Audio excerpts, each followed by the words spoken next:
प्रणाम मित्रों, मैं हूं विकास सक्सेना। सामाजिक एवं राजनीतिक घटनाओं के विश्लेषण के यूट्यूब चैनल चैतन्य में आपका स्वागत है। आप देख रहे हैं विकास की बात। इस समय पूरे देश में समान नागरिक संहिता यानी यूसीसी पर चर्चा बहुत जोरों पर है।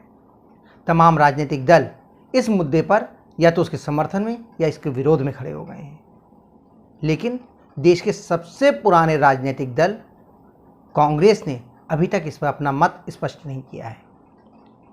कांग्रेस इस समान नागरिक संहिता के समर्थन या विरोध को लेकर भारी असमंजस में फंसी हुई है। दरअसल जो कर्नाटक का विधानसभा चुनाव था और सागर दीघी जो पश्चिम बंगाल का एक विधानसभा क्षेत्र है, वहाँ की जो उपचुनाव में उसको जीत मिली थी, उसके बाद से उसे लग रहा है कि वो मुसलमानों को नाराज ना करे, अन्यथा आगामी लोकसभा चुनावों में उसे बड़ा नुकसान हो सकता है।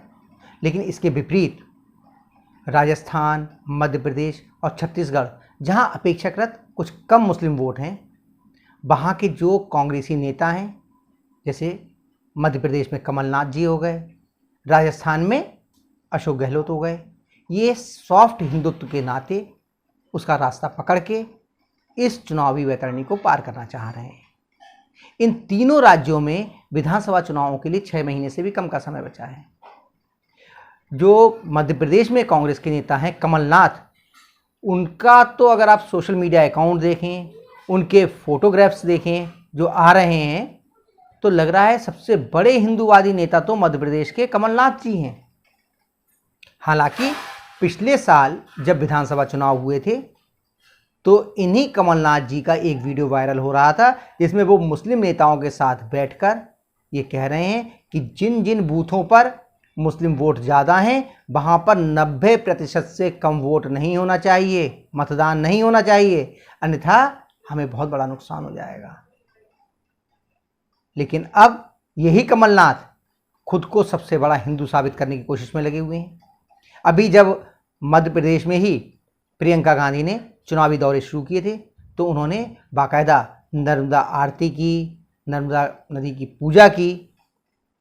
अभी हनुमान जयंती के अवसर पर जितने भी कांग्रेस के नेता थे मध्य प्रदेश में, उन सभी ने अपने अपने क्षेत्र के हनुमान मंदिरों में जाकर उस हनुमान जयंती के कार्यक्रम में प्रतिभाग किया, भगवान हनुमान की जो है वो पूजा अर्चना की।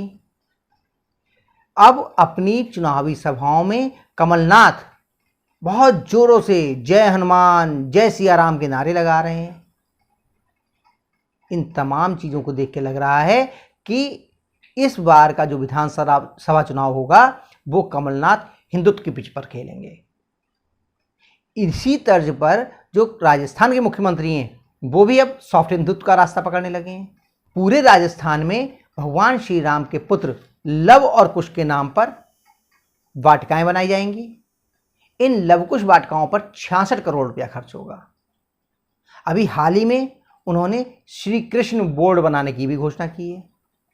इन दिनों तो राजस्थान के मुख्यमंत्री अशोक गहलोत भी बड़े जोर शोर से गा रहे हैं कि श्री कृष्ण गोविंद हरे मुरारी, हे नाथ नारायण वासुदेवा। तो कमलनाथ जी हो गए या अशोक गहलोत जी हो गए, ये हिंदुत्व के रास्ते पर चलने की कोशिश कर रहे हैं ताकि हिंदू वोटों को हासिल करके वो इन विधानसभा चुनावों में सफलता हासिल कर सकें।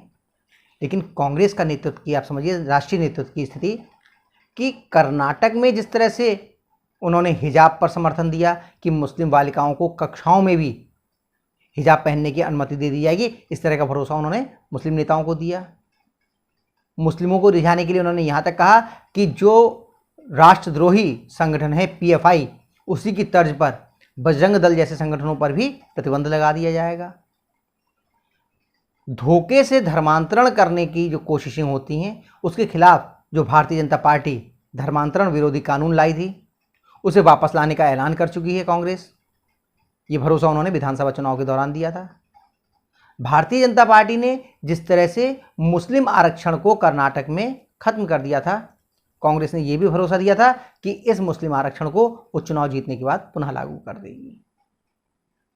इसी तरह पश्चिम बंगाल की सागर दीघी विधानसभा सीट भी कांग्रेस जीत गई थी, जबकि वहां पर 60% से ज़्यादा मुस्लिम वोट हैं। तो कांग्रेस को ये उम्मीद बंधी है कि मुस्लिम मतदाता उसकी ओर आकर्षित हो रहे हैं। ऐसे में अगर वो समान नागरिक संहिता का समर्थन करती है तो हो सकता है राजस्थान, मध्य प्रदेश और छत्तीसगढ़ में उसे मदद मिल जाए, लेकिन मुस्लिम वोट उससे छिटक कर दूर जा सकता है। लेकिन यहाँ पर एक चीज़ और भी समझिए कि राजस्थान, मध्य प्रदेश में अपेक्षाकृत कम मुस्लिम हैं और उनके पास कांग्रेस को वोट देने के अलावा कोई दूसरा विकल्प है नहीं। तो ऐसे में अगर कांग्रेस इस समान नागरिक संहिता का समर्थन करती है, विरोध करती है, समर्थन करेगी तो उसका स्थिति हो गई। अगर वो विरोध करती है तो उसकी ओर पूरे देश में जो मुस्लिम वोट हैं वो आकर्षित होंगे। दूसरी बात आप याद कीजिए, जब अमेठी से राहुल गांधी को ये लगा कि वो चुनाव हार जाएंगे तो वो उन्होंने कौन सी सीट चुनी थी? वायनाड सीट, केरल की, जो मुस्लिम बहुल सीट है, और यहाँ पर उसका समर्थन किया था इंडियन मुस्लिम लीग ने।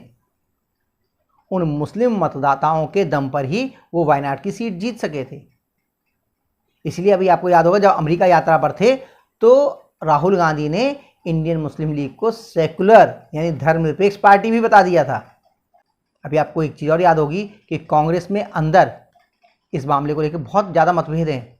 हिमाचल प्रदेश के नेता जो हैं विक्रमादित्य जी, उन्होंने तो साफ तौर पे कह दिया है कि इसका समान नागरिक संहिता का समर्थन करना चाहिए। तो जिस तरह से भाजपा ने समान नागरिक संहिता का मुद्दा उठाया है, उससे कांग्रेस एक बड़े गहरे संकट में पड़ गई है। देखते हैं कांग्रेस कौन से रास्ते पर चलती है। वो समान नागरिक संहिता का समर्थन करके राजस्थान, मध्य प्रदेश और छत्तीसगढ़ में जिस रास्ते पर उसके नेता चल रहे हैं सॉफ्ट हिंदुत्व की, उधर आगे बढ़ती है, या फिर समान नागरिक संहिता का विरोध करके वो जिस तरह से कर्नाटक में उसने मुसलमान वोटों का समर्थन हासिल किया था उसी तरह से देशव्यापी मुस्लिम मतदाताओं को रिझाती है। और अगले साल जब पूरे देश में लोकसभा चुनाव होंगे तो वो मुस्लिम वोटों के दम पर एक बेहतर और शानदार प्रदर्शन कर पाती है। तो क्या होगा ये आने वाले समय में मालूम चलेगा, लेकिन आज के अंक में बस इतना ही। अगले अंक में हम लोग फिर मिलेंगे, तब तक के लिए अनुमति दीजिए। आपसे अनुरोध है कि अगर आपको ये वीडियो पसंद आया हो तो इसे लाइक कीजिए, शेयर कीजिए, और अगर आप इस चैनल पर नए हैं तो इसे सब्सक्राइब करने के बाद नोटिफिकेशन का बेल आइकन अवश्य दबाइए। धन्यवाद, प्रणाम।